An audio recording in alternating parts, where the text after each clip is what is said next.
మేడిపండు లాంటి బడ్జెట్ను కాంగ్రెస్ ప్రభుత్వం ప్రవేశపెట్టిందని, తెలంగాణలో ఇలాంటి నిరాశజనకమైన బడ్జెట్ను ఇది వరకు ఎన్నడూ చూడలేదన్నారు కేటీఆర్. 53,000 కోట్లతో 6 గ్యారంటీలను అమలు చేస్తామని దొంగ మాటలు చెబుతూ ప్రజలను తప్పుదోవ పట్టిస్తున్నారని ఆగ్రహం వ్యక్తం చేశారు కేటీఆర్.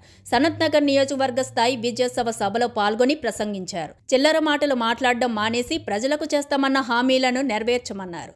6 గ్యారంటీలకు 1,25 కోట్లకు పైగా నిధులు అవసరం అవుతాయని, బడ్జెట్లో కేటాయించింది ఎంతని ప్రశ్నించారు. కాంగ్రెస్ నాటకాలను ప్రజలు గమనిస్తున్నారని తెలిపారు.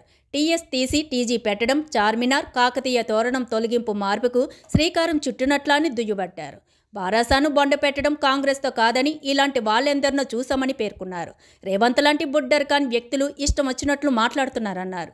కేసీఆర్ ఉన్నంతకాలం తెలంగాణ ప్రాజెక్టులను, హక్కులను కాపాడారని, ప్రస్తుత కాంగ్రెస్ ప్రభుత్వం కేంద్రానికి కేఆర్ఎంబీ కింద ఉన్న ప్రాజెక్టులను అప్పగించిందన్నారు.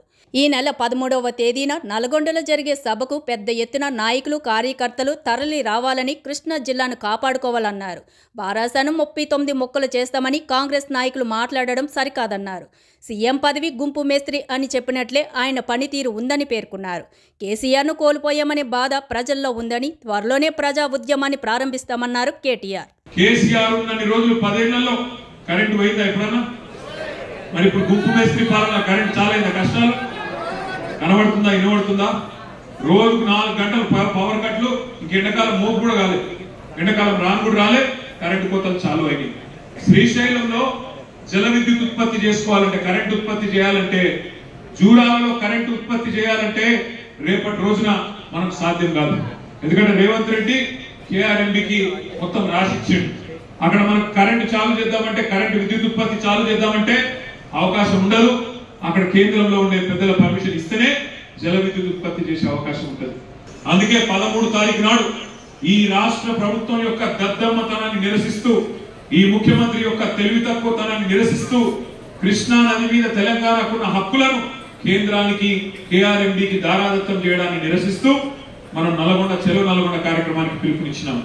గొప్ప వాళ్ళని చెప్తావు, కానీ అధికారిక ముద్ర కాడికి వచ్చే వరకు చార్మినార్ ఉండొద్దు, కాకతీయ కళాతోరణం ఉండొద్దు అంటే నీ నెత్తి ఇక్కడుందా, మోకాళ్ళలో జారిపోయిందని నేను అడుగుతాం. చూసి మాట్లాడాలి, ఆలోచించి నిర్ణయాలు తీసుకోవాలి. కానీ ఆగమాగం నిర్ణయాలు తీసుకోవడం, ఏదో నోటికి వచ్చినట్టు వాగడం ఇది కాదు. అయినా ప్రజలు కోరుకున్న మార్పు టీఎస్ నుంచి టీజీ చేయి, లేదా అధికారిక చిహ్నంలో కాకతీయ కళాతోరణం తీసేయి, ఇవి కాదు ప్రజలు కోరుకున్న మార్పు. ప్రజలేం ఆశించిన నీ నుంచి? నువ్వెప్పుడు మహాలక్ష్మి చాలు చేస్తావు, నువ్వు ఎప్పుడు రైతు భరోసా చాలు చేస్తావు, ఎప్పుడు రైతు రుణమాఫీ చేస్తావు, ఇవన్నీ అడుగుతుంటే దానికి సమాధానం చెప్పే తెలివి లేదు. అందుకే నోటికి వచ్చినట్టు వాగడం, ఇష్టం వచ్చిన మాటలు మాట్లాడడం. కేసీఆర్ గారు లాంటి నాయకులు పట్టుకొని నోటికి వచ్చినట్టు ఇవాళ అధికారం వచ్చింది కదా అని ఇష్టం వచ్చినట్టు మాట్లాడుతున్నారు. గత 10 ఏళ్ళు మనం కూడా అధికారంలో ఉన్నాం, కానీ చిల్లర పనులు చేయలేదు. ఇలా వీళ్ళు చేస్తున్నట్టు ఓడిపోయిన కాంగ్రెస్ అభ్యర్థులతో కొబ్బరికాయలు కొట్టిస్తున్నారు, రిబ్బన్లు కట్ చేయిస్తున్నారు. ఓడిపోయిన కాంగ్రెస్ అభ్యర్థులకు పోలీస్ ఎస్కార్ట్లు పెట్టి తిప్పుతున్నారు. ఇది ప్రజాపాలన అన్నాడు. ఓడిపోయినాడు ముంగట తిరుగుతున్నాడంటే గెలిచిన ఎమ్మెల్యేలు, మీరు గెలిపించిన ఎమ్మెల్యేలు, ప్రజలు గెలిపించిన ఎమ్మెల్యేలు మాత్రం ఇవాళ ఇంకా కూర్చోవాలన్నాడు. ఇది ప్రజాపాలన వీళ్ళు చెప్పేది. అందుకే నేను అంటా ఉన్నా, ఈ డ్రామాలు, నాటకాలు ఎక్కువ రోజులు సాగు. మనం కూడా 100 రోజులు చూద్దాం. శిశుపాలుడు కూడా 100 తప్పులు చేసేదాకా కృష్ణుడు కూడా ఊరుకున్నాడు. మనం కూడా 100 రోజులు చూద్దాం. 100 రోజుల్లో వాళ్ళు ఇచ్చిన హామీలు నెరవేర్చాలని కోరుదాం. ఒకవేళ వాళ్ళు నెరవేర్చకపోతే మనం కూడా బయలుదేరుదాం. సీనన్న చెప్పినట్టు ఒక ప్రజా ఉద్యమాన్ని హైదరాబాద్ లో, రాష్ట్రం అంతటా నిర్మిద్దాం, కొట్లాడదాం. నాగేంద్రన్ ఊరుకోడు, జూబ్లీహిల్స్ లో గోపాల్ ఊరుకోడు, మషీరాబాద్ లో గోపాలన్ ఊరుకోడు. తప్పకుండా వీళ్ళ భరతం 100 రోజుల్లో గనక వాళ్ళు ఇచ్చిన హామీలు నిలబెట్టుకోకపోతే వాళ్లకు పొంద దవ్వడం స్టార్ట్ చేయడం ఖాయం. అదే పొందలో పూర్తి పెట్టడం కూడా ఖాయం. రేవంత్ రెడ్డి అంటుండు, మన పార్టీని అట, బీఆర్ఎస్ నట 100 మీటర్ల పొందదవి అలా వాత పెడతాడు. ఆయన నవ్వుతాడో తవ్వడో ఏం చేస్తాడో నాకు తెలియదు, కానీ ఆయనకు ఈ గడపాలను పట్టుకుని తిరుగుడు, గుణపాలు పట్టుకుని తిరుగుడు, కటపాలను పట్టుకుని తిరుగుడు, లంకె బిందెల కోసం తిరుగుడు అలవాటు పట్టుంది. అందుకే తవుడు గురించి మాట్లాడుతుంది. పెద్ద పెద్ద తీస్మార్కాలను మాట్లాడిండ్రు.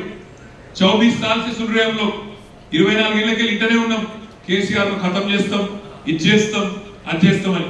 కానీ పెద్ద పెద్ద తీస్మార్కాలతోనే కాలేదు, నీలాంటి గుడ్రకాంతో ఏం కాదు, ఊదు కాలేదు, పీరు లేవది ఏమి కూడా కాదనే మాట కూడా నేను విజ్ఞప్తి చేస్తా ఉన్నాను.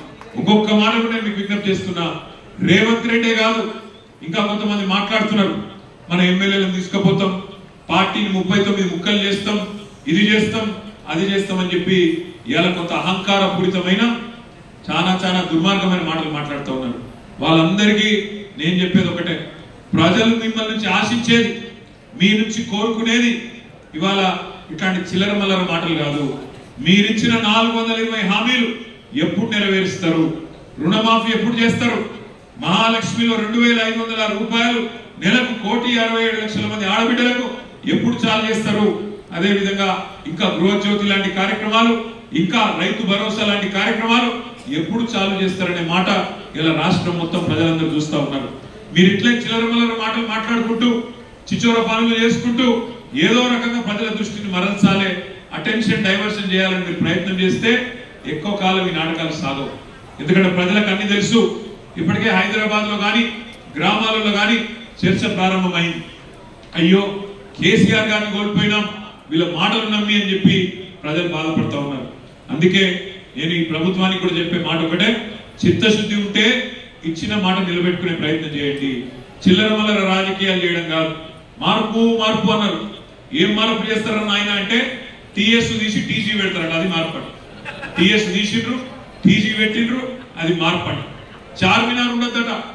తెలంగాణ రాజముద్రలో, తెలంగాణ అధికారిక లోగోలో చార్మినార్ ఉండద్దట, కాకతీయ కళాతోరణం ఉండద్దట. అవి రాచరిక పోకడలకు నిదర్శనం అంట.